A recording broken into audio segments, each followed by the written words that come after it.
बोल जयकारा बोल मेरे श्री गुरु महाराज की जय। श्री अमर ज्योति दर्शन ग्रंथ विदेश यात्रा सन 1995 यात्रा करुणेश हृदेश परम स्नेही श्री परमहंस सतगुरु देव जी ने श्री प्रयागधाम में 2 जून श्री चतुर्थ पातशाही जी के स्मृति दिवस का पर्व मनाया। इसके पश्चात शीघ्र ही विदेश यात्रा का प्रोग्राम बनाया। आप श्री प्रयागधाम से बम्बई चंबूर आश्रम में पधारे। यहाँ आई हुई समस्त संगत ने श्री दर्शन की अनुपम छटा को निरख कर अपने हृदय में अपार आनंद की अनुभूति की। मौसम अत्यधिक गर्म होने की परवाह न करते हुए आपने बम्बई एयरपोर्ट से 8 जून को पूर्वी देशों हांगकांग, मनीला और बैंकॉक की ओर प्रस्थान किया।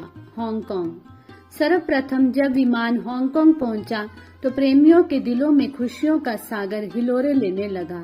समस्त संगत श्री अनंतपुर के सम्राट श्री सतगुरु दाता दयाल जी के अलौकिक प्रेम में मतवाली हो प्रभु मिलन के भजन गा रही थी। आपने अपनी मधुर वाणी में उन्हें श्री अनंतपुर की महिमा से अवगत करवाते हुए श्री मुख से फरमाया, श्री अनंतपुर दरबार त्रैलोकी में अनोखा और बेमिसाल दरबार है, जिसकी रचना श्री परमहंस दयाल जी ने अपनी मौज से की है। इसकी जितनी ऊंची शान है उतना लक्ष्य भी बहुत महान है। ये निस्वार्थ भाव से परोपकार में रत रहकर जीवों का आत्म कल्याण कर रहा है। भगवान श्री कृष्ण जी ने अर्जुन को गीता में जो निष्काम कर्म का पाठ पढ़ाया है, वही निष्काम कर्म योग यहाँ सिखाया व पढ़ाया जाता है।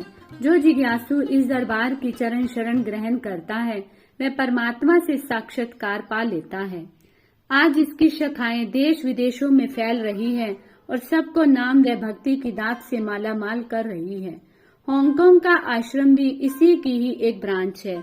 यहाँ आकर जो सेवा सुमिरन में समय व्यतीत करते हैं, उन पर फिर माया की कभी आंच नहीं आती। हांगकांग की नगरी में माया का खूब पसारा है।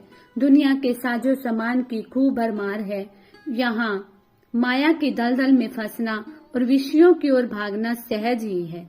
इस दलदल से केवल वही बचे हुए हैं जिन्हें संतों की संगति में आकर जीवन जीने का ढंग आ गया है। सत्संगति से जीव को निरख परख की आंख मिलती है। सत असत का विवेक होता है। दुनिया में कैसे रहना है, इस बात की सूझ मिलती है। किस प्रकार दुनिया के सब कार्य व्यवहार करते हुए भी चित्त को गुरु चरणों से जोड़े रखना है, इस बात का ज्ञान मिलता है। आप सबको भक्ति के रंग में रंगा हुआ देखकर हमें बहुत प्रसन्नता हो रही है। श्री सतगुरु देव जी महाराज की प्रसन्नता पाकर प्रेमी धन्य हो गए। एक दिन साय समय आप सैर हेतु पधारे। मार्ग में दोनों ओर ऊंची ऊंची इमारतें बनी हुई थी। साथ में चल रहे वहाँ के प्रेमी हर बिल्डिंग के बारे में बता रहे थे। आपने उन्हें असत पदार्थों की क्षण भंगुरता का बोध करवाते हुए फरमाया, संसार के सारे वैभव श्री अनंतपुर दरबार की रचना के आगे तुच्छ है। वहाँ भक्ति का अखुट लाभ प्राप्त होता है। गुरुमुख इन ऊंची ऊंची इमारतों की चमक दमक देखकर मन को नहीं भरमाते। महल माड़ियों व धन वैभव में पल भर को भी शांति नहीं है, क्योंकि ये सब नश्वर एवं क्षण भंगुर है। नश्वर पदार्थों से स्थायी सुख कदापि नहीं प्राप्त हो सकता। जो वस्तु स्वयं नाशवान है, वह सच्चा सुख प्रदान भी कैसे कर सकती है। लेकिन इस वास्तविकता का ज्ञान सत्पुरुषों की संगति में आने से ही जीव को मिलता है। इस प्रकार श्री वचनों की ज्ञान गंगा में सबको डुबकी लगवाते हुए आप वापस आश्रम लौट आए। रात को सत्संग का कार्यक्रम था। सत्संग लाभ प्राप्त करने हेतु संगतों से हॉल खचाखच भरा हुआ था। उन्हें संबोधित करते हुए श्री वचनों में फरमाया, जीव इस दुनिया में किस लिए आया है। दुनिया का हर प्राणी अपनी समझ में होशियार है और हर वस्तु की कीमत की जानकारी रखता है। चांदी सोने से भी मूल्यवान हीरे रतन होते हैं, लेकिन संतों की दृष्टि में ये सब तुच्छ है। उनकी दृष्टि में मानुष जन्म की कीमत सर्वश्रेष्ठ है, जो देवताओं को भी अति दुर्लभ है। एक एक अंग जो कुदरत ने प्रदान किया है, वह अति मूल्यवान है और करोड़ों रुपए खर्च करके भी वैसा अंग नहीं बनाया जा सकता। इससे कौन सा काम लिया जाना चाहिए, इसका आम जीव को बिल्कुल भी ज्ञान नहीं। वह उसे केवल खाने पीने और सोने में ही व्यर्थ गवा रहा है। सो तन दरी हरि बजहि नाजे नर, होई विषेरत मंद मंद तर, कांच किरच बदले ते लेही, करते डारी परस मनि देही। इस दुर्लभ तन को पाकर जो प्रभु का सुमिरन नहीं करते और विषयों में जीवन को व्यर्थ गवा देते हैं, तो समझो वे हाथ में आई हुई भक्ति रूपी अमूल्य पारस मणि के बदले कांच के टुकड़े एकत्रित कर लेते हैं। भाग्य से जब सत्पुरुषों की संगति मिलती है तो जीव को ये समझ आती है कि इस दुर्लभ शरीर से दुर्लभ भक्ति कमानी है। जिसके हृदय में प्रभु का सच्चा नाम बस जाता है, उसी का जीवन सफल होता है। सत्पुरुष इस जगत में केवल जीव कल्याण हेतु ही आते हैं और परमार्थ की विशाल रचना रचकर माया से भूले हुए जीवों को सतपथ दर्शाते हैं। उन्हें आवागमन के चक्कर से छुड़ाकर भव से पार लगाते हैं। हांगकांग के प्रेमियों को अनमोल रहमतें बख्शकर उन्हें भक्ति के धन से माला माल कर दिया। भगत आभार प्रकट करते हुए श्री चरणों में नतमस्तक हो गए। जकार्ता से कुछ प्रेमी यहाँ दर्शन हेतु आए हुए थे। वे मन ही मन श्री प्रभु जी के साथ मनीला जाने की सोचने लगे। अंतर्यामी प्रभु ने उनके दिल की जानते हुए उन्हें मनीला साथ जाने की स्वीकृति प्रदान की। दिल में अपार खुशी को अनुभव करते हुए वे आपकी जय जयकार करने लगे। मनीला 1.5 घंटे की उड़ान पर विमान मनीला शहर में पहुंच गया। 4 साल के बाद श्री प्रभु जी का दिव्य दर्शन पाकर सबके हृदय रोमांचित हो उठे। संगत आकर श्री दर्शन, सत्संग व श्री आरती पूजा का लाभ उठाने लगी। अपनी मीठी वाणी में अमृत बरसाते हुए आपने फरमाया, मानव जन्म सब योनियों में श्रेष्ठ व उत्तम है। देवी देवता भी इस तन को पाने के लिए याचना करते हैं, ललायित रहते हैं। ये प्रभु परमात्मा से मिलने के लिए एक सीढ़ी है। जैसे कहा भी है चौपाई, नरतन सम नहीं कवनहु देही, जीव चराचर जाचत तेही, नरक स्वर्ग अपवर्ग निसैनी, ज्ञान विराग भक्ति शुभ देनी। मानुष देह के समान कोई देह नहीं। संसार के सभी जीव चर और अचर इसी शरीर को पाने की अभिलाषा करते हैं। मानुष तन वह सीढ़ी है जिससे जीव चाहे तो स्वर्ग पहुंच सकता है और यदि नरकों की ओर जाना चाहे तो वह वहां पहुंच जाएगा। ऐसा कोई लोक नहीं यहाँ इसकी पहुंच ना हो। यदि चाहे तो वैकुंठ धाम की सैर भी कर सकता है। ज्ञान और वैराग्य का सहारा लेते हुए गुरु भक्ति पथ पर चलता हुआ आवागमन से छुटकारा पाकर परमात्मा से एकाकार हो सकता है। इंसानी तन को पाकर यदि ऐशो इशरत में समय को खर्च कर दिया तो निश्चय ही नरकों की ओर जाना पड़ेगा। ऐसा ग्रंथों में वर्णन आया है। अगर शुभ कर्मों में मन को लगाना है तो इसे स्वर्ग की प्राप्ति हो सकती है, परंतु पुण्यशील हो जाने पर इसे पुनः मात्र लोक में आना पड़ेगा। लेकिन जो जीव निष्काम भाव से प्रभु को भजता है वही वैकुंठ में वास पाता है और वैकुंठवासी भगवान के चरणों में समा जाता है। इंसान का मुख्य लक्ष्य केवल प्रभु की भक्ति करना है।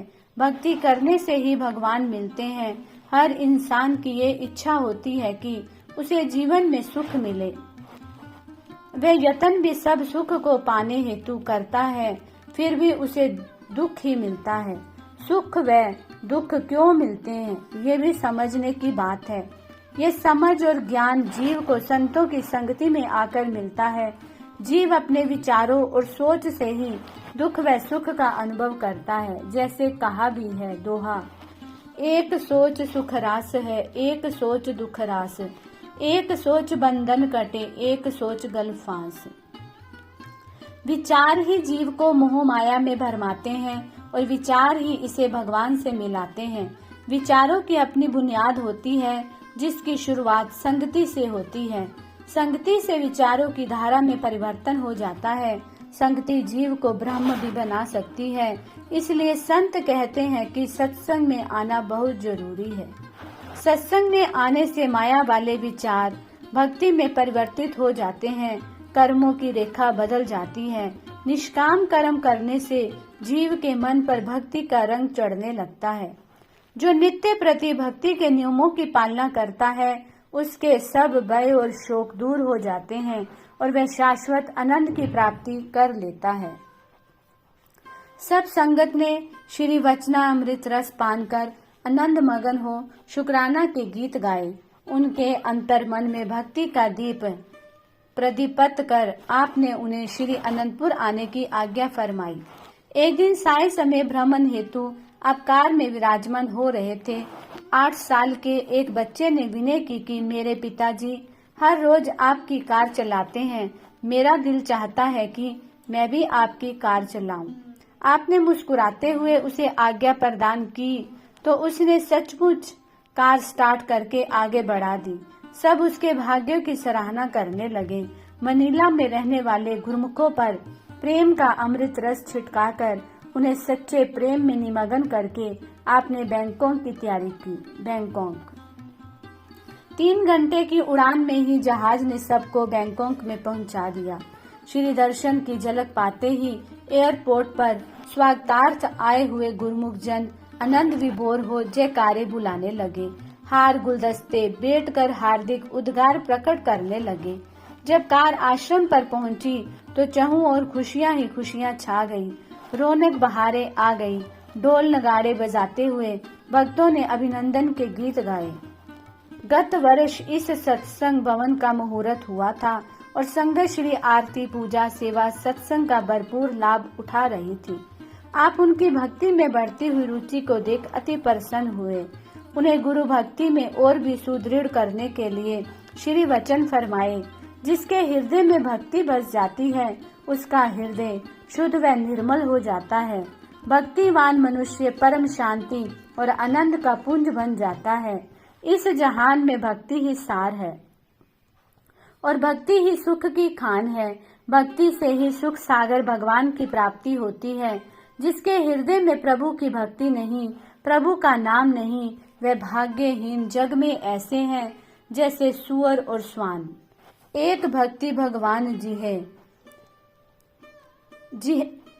जिहे प्राणी के नाही मन, जैसे सूकर स्वान नानक मानो ताहि तन। संत सतपुरुष सदैव यही फरमाते हैं कि गुरु भक्ति ही जीव का असली काम है। भक्तिवान जीव ही आगे दरगाह में सम्मान पाता है। भक्ति अमोलक दात है, मिलती पूरे सतगुरु पास। पा लेता जो नियम निभाता, घर श्रद्धा विश्वास। श्री दरबार के 5 नियम भक्ति का स्रोत है। जो नित्य नियम से इनकी पालना करता है उसे ये सच्ची ओट प्रदान कर सुख स्वरूप बना देते हैं और वह जीव मालिक की प्रसन्नता को प्राप्त कर लेता है। पावन वचनामृत का पान करके संगत निहाल हो गई। अब आपने भारत की ओर चलने की तैयारी की। बैंकॉक में प्रायः ट्रैफिक जाम के कारण ट्रेन और प्लेन के छूट जाने की संभावना बनी रहती है। इसी बात को सामने रखते हुए वहां के भक्तों ने ट्रैफिक पुलिस को साथ लेकर रास्ता साफ कराने का सारा प्रबंध कर दिया। आगे आगे ट्रैफिक पुलिस की गाड़ी चलती गई और पीछे श्री प्रभु जी की कार भी बेखटके आगे बढ़ती गई। थोड़ी ही देर में सब एयरपोर्ट पर पहुंच गए। पुलिस गार्ड हाथ जोड़कर सम्मुख आए तो आपने मुस्कुराते हुए फरमाया कि आपके पुरुषार्थ से हम जल्दी पहुंच गए हैं। वे नतमस्तक हो कहने लगे कि हम आभारी हैं जो आपने हमें इस सेवा का सुअवसर प्रदान किया है। आज हमें जिस खुशी और आनंद का एहसास हो रहा है उसे हम शब्दों में वर्णन नहीं कर सकते। ऐसा सुअवसर तो बहुत भाग्य से ही प्राप्त होता है। हांगकांग, मनीला और बैंकॉक में अनेक जीवों को भक्ति के मार्ग पर लगाकर आपने कलकत्ता की भूमि को कृतार्थ किया। सागर में खुशियों का उफान आ गया। आनंद की लहरें तरंगायित हो उठी। संगीतवाद बज उठे और उनकी मधुर ताल पर प्रेमी जन भाव विभोर हो प्रभु आगमन के भजन गाकर सुस्वागतम करने लगे। बोलो जयकारा बोल मेरे श्री गुरु महाराज की जय।